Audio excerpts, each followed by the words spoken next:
ಜಯವಾಗಲಿ ಜಯವಾಗಲಿ. बोलो भारत माता की, बोलो भारत माता की, वंदे वंदे मातरम. केशवಣ್ಣ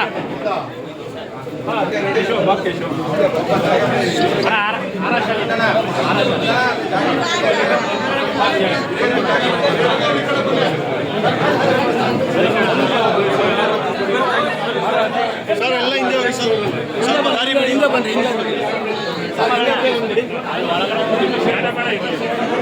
ಸರ್, ಹಿಂದೆ ಬನ್ನಿ ಸರ್, ದಯವಿಟ್ಟು ನಮ್ಮ ಪಕ್ಕಕ್ಕೆ ಬನ್ನಿ ಸರ್, ಮುಂದಕ್ಕೆ ಹೋದ್ರೆ ನಮಗೆ ಹಿಂದೆ ಬನ್ನಿ.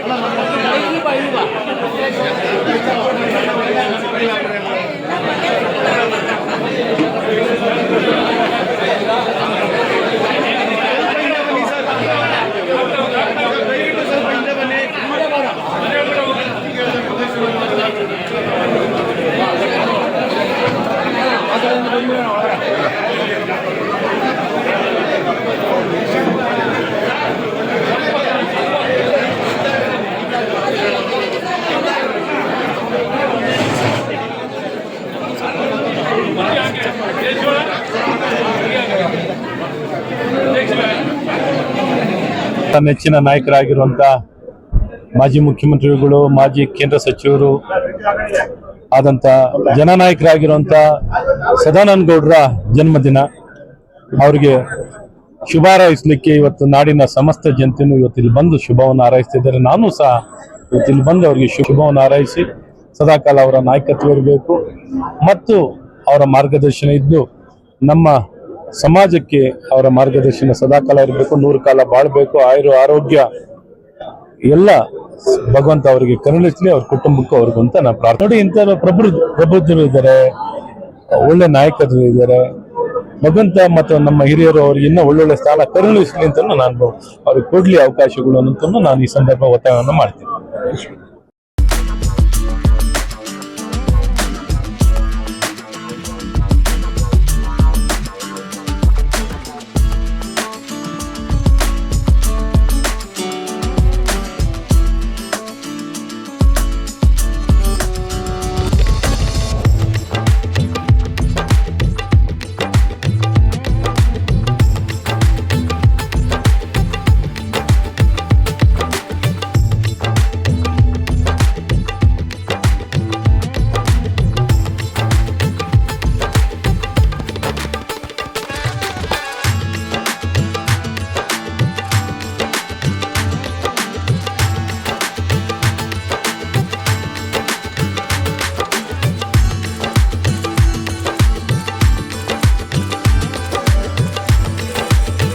ಕೇಂದ್ರ ಸಚಿವರಾದಂಥ ಸದಾನಂದ ಗೌಡ ಸಂದರ್ಭದಲ್ಲಿ ಶುಭ ಕೋರಲು ಬಂದಿದ್ದಾರೆ. ಈ ಸಂದರ್ಭ ಏನಾಗ್ತದೆ? ಹೌದು, ನಮ್ಮ ನೆಚ್ಚಿನ ಕೇಂದ್ರ ಸಚಿವರು, ಮಾಜಿ ಮುಖ್ಯಮಂತ್ರಿಗಳು, ಸಕಾಲದ ರೂವಾರಿಗಳು, ರಾಜ್ಯಾಧ್ಯಕ್ಷರಾಗಿ ಅವರು ಭಾರತೀಯ ಜನತಾ ಪಾರ್ಟಿಯಲ್ಲಿ ತನ್ನ ಜೀವಮಾನದ ಕಾಲದ ಎಲ್ಲ ಒಂದು ಪಕ್ಷ ಸಂಘಟನೆಯಲ್ಲಿ ಹಾಗೂ ನೀಡಿರುವಂಥ ಎಲ್ಲ ಜವಾಬ್ದಾರಿಯನ್ನು, ಅಧಿಕಾರವನ್ನು ಯಶಸ್ವಿಯಾಗಿ ನಿಭಾಯಿಸಿದಂಥ ಒಬ್ಬ ನಗುಮುಖದ ನಾಯಕ. ನಮಗೆ ಸಂತೋಷ ಏನಂದರೆ, ನಾವು 2 ಥರ ರಾಜಕಾರಣಿಗಳನ್ನ ನೋಡ್ತೀವಿ. ಒಂದಿಷ್ಟು ಜನ ಭೇಟಿ ಮಾಡೋದು ಕಷ್ಟ, ಭೇಟಿ ಮಾಡಿದ್ಮೇಲೆ ಅವ್ರ ಹತ್ರ ಮಾತಾಡೋದು ಕಷ್ಟ. ನಮಗೆ ಇವ್ರನ್ನ ಭೇಟಿ ಮಾಡೋದು ಸುಲಭ, ಭೇಟಿ ಮಾಡಿದ ನಂತರ ಮಾತಾಡೋದು ಮತ್ತೂ ಸುಲಭ. ಕಾರಣ ಏನಂದರೆ, ಅವರ ಒಂದು ಹಸನ್ಮುಖಿ ನಗುವಿನಲ್ಲಿ ಅವರು ಸಂತೋಷದಿಂದ ನಮ್ಮನ್ನ ಮಾತಾಡಿಸ್ತಾರಲ್ಲ, ಅದು ಎಲ್ಲೋ ಒಂದು ಕಡೆ ನಮಗೆ ಈ ಒಂದು ಕಾರ್ಯಕರ್ತರುಗಳಿಗೆ ಭಾಳ ಸಂತೋಷ ತಂದಂಥ ಒಂದು ಸಮಯಗಳಂತ ಹೇಳ್ಬೋದು. ಅವರು ಕೊಟ್ಟಂಥ ಎಲ್ಲ ಜವಾಬ್ದಾರಿಗಳನ್ನ, ಅಧಿಕಾರಗಳನ್ನು ಅವರು ಪ್ರಾಮಾಣಿಕವಾಗಿ ಪೂರೈಸಿದ್ದಾರೆ ಅನ್ನೋದರಲ್ಲಿ ಯಾವುದೇ ಒಂದು ಸಂಶಯ ಇಲ್ಲ. ಇವತ್ತು ಕೂಡ ಈ ಟರ್ಮು ಕೂಡ ನಮ್ಮ ಪ್ರಕಾರ ಅವರೊಬ್ಬರು ಕೇಂದ್ರದಲ್ಲಿ ಸಚಿವರಾಗಿ ಮತ್ತೆ ಅವರ ಒಂದು ಏನು ಜವಾಬ್ದಾರಿ ಇತ್ತು ಅದನ್ನ ಪೂರೈಸಬೇಕಾಗಿತ್ತು. ಅವ್ರಿಗೆ ಯಾಕೋ ರಾಜಕೀಯದಲ್ಲಿ ಅಷ್ಟು ರಾಜಕೀಯ ಅಂತಲ್ಲ, ಟೋಟಲಿ ಇದರಲ್ಲಿ ಸ್ವಲ್ಪ ನಿವೃತ್ತಿ ಮಾಡೋಣ ಅಂತ ಅವ್ರ ಮನಸ್ಸಲ್ಲೇ ಬಂದಿರೋದ್ರಿಂದ ಇವತ್ತು ಅವರು ಸಾರ್ವಜನಿಕರಲ್ಲಿ ಈಗಲೂ ಅವ್ರ ಕೆಲಸಗಳನ್ನ ಮಾಡ್ತಾಯಿದ್ದಾರೆ. ಯಥೇಚ್ಛವಾಗಿ ಅವರು ಸಾರ್ವಜನಿಕರಲ್ಲಿ ಕೆಲಸಗಳನ್ನ ಮಾಡ್ತಾಯಿದ್ದಾರೆ. ಅಂಥ ನಾಯಕರು ಮುಂದಿನ ದಿನಗಳಲ್ಲಿ ಮತ್ತಷ್ಟು ಜನ ಬರಬೇಕು ಅನ್ನೋದೇ ನಮ್ಮದು. ಯಾಕಂದರೆ ಒಂದು ಪಕ್ಷ ಸಂಘಟನೆ ಇರ್ಬೋದು ಅಥವಾ ಸಮಾಜ ಸೇವೆ ಯಾವುದಕ್ಕೂ ಮೂಲಭೂತ ಕಾರಣಕರ್ತರಾಗಿರೋದು ನಮ್ಮ ಕಾರ್ಯಕರ್ತರಾಗಿರ್ತಾರೆ. ಒಂದು ಕಾರ್ಯಕರ್ತರಿಗೆ ಒಂದು ಶಬಾಷ್ಗಿರಿ ಕೊಟ್ಟು ಬೆಂತಟ್ಟುವಂಥ ಕೆಲಸ ನಮ್ಮ ಸದಾನಂದ ಗೌಡರು ಮಾಡಿದ್ದಾರೆ. ಅದರಿಂದ ನಾವು ಅವ್ರ ಜೊತೆ ಬಾಂಧವ್ಯ ನಮ್ಮ ಜೀವನದ ತಲೆಮಾರಿವರೆಗೂ ನಮ್ಮಂಥ ನಾಯಕರು ಜಯಚಂದ್ರ ಎಲ್ಲ ನಮ್ಮ ನಾಯಕರು ಕೊನೆಯವರೆಗೂ ಅವ್ರ ಜೊತೆ ಇರ್ತೀವಿ.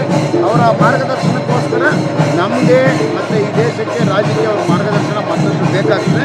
ಅವ್ರು ಮಾಡಲಿ, ಅವ್ರಿಗೆ ಎಷ್ಟು ದಿನ ಭಗವಂತ ಶಕ್ತಿ ಕೊಡ್ತಾನೆ ಅವ್ರಿಗೆ ಈ ದೇಶಕ್ಕೋಸ್ಕರ ಅವ್ರ ಸೇವೆ ಮೀಸಲಾಗಿ ಇರಲಿ ಅಂತ ನಾನು ಈ ಸಂದರ್ಭದಿಂದ ಅವರಿಗೆ ತಾಯಿ ಚಾಮುಂಡೇಶ್ವರಿ ಸದಾ ಅವರ ಹಿಂದೂ ಸಂದರ್ಭದಲ್ಲಿ ತಾಯಿ ಆರೋಗ್ಯ ಮತ್ತು ಐಶ್ವರ್ಯ ಎಲ್ಲನೂ ಕೊಟ್ಬಿಟ್ಟು ಅವರು ಸಂತೋಷದಿಂದ ಅವರು ಕುಟುಂಬ ಇರಲಿ ಅಂತ ಈ ಸಂದರ್ಭ ಶುಭ ಹಾರೈಸ್ತೀನಿ.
ಸಕಾಲದ ರೂವಾರಿಗಳು ನಮ್ಮ ನಾಯಕರು ರಾಜ್ಯದ ಮಾಜಿ ಮುಖ್ಯಮಂತ್ರಿಗಳಾದಂತ ಸದಾನಂದ ಗೌಡರ ಹುಟ್ಟುಹಬ್ಬದ ಕಾರ್ಯಕ್ರಮಕ್ಕೆ ಬಂದಿದ್ದೀವಿ.